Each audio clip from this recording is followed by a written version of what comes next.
స్థలాన్ని సిద్ధపరచుము, మహిమార్థమై కార్యాలు జరిగించము, శత్రు సాతాను కలిగించండి.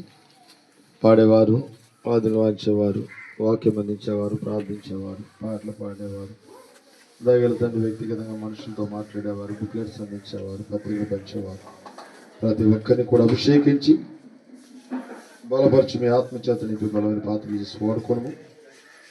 పోడి అచ్చడిని తొలగిపోడి అపవిత్రమైన దేవుని ముట్టుకుని యెహోవా సేవకులను మోయివారులారా, మిమ్మల్ని మీరు పవిత్రపరచుకునే మాట నెరవేర్చి విశ్వాసంతో మీ రక్త పరీక్ష తెచ్చుకొని చూడగా మీరే మీ అభిషేకం ఇచ్చి బలపరచు. యేసుక్రీస్తు వారి ఘనమైన నామములు కోడి ఆడలను ఆవించి నడిపించి శిలువబడి క్రీస్తు వారిని ప్రేమమైన యేసుక్రీస్తు వారిని దయగల తండ్రి నిత్య జీవమైన యేసుక్రీస్తు వారిని పరలోక రాజ్య మార్గమైన యేసుక్రీస్తు వారిని లోకానికి చూపించినట్లుగా ప్రతి బిడ్డను కూడా అభిషేకించి బలపరిచి వాడుకోండి. కానిది పలకున్నట్లుగా సహాయపడి యేసుక్రీస్తు వారి ఘనమైన నామములో స్తుతించి ప్రార్థించి వేడుకొనుచున్నాను తండ్రి.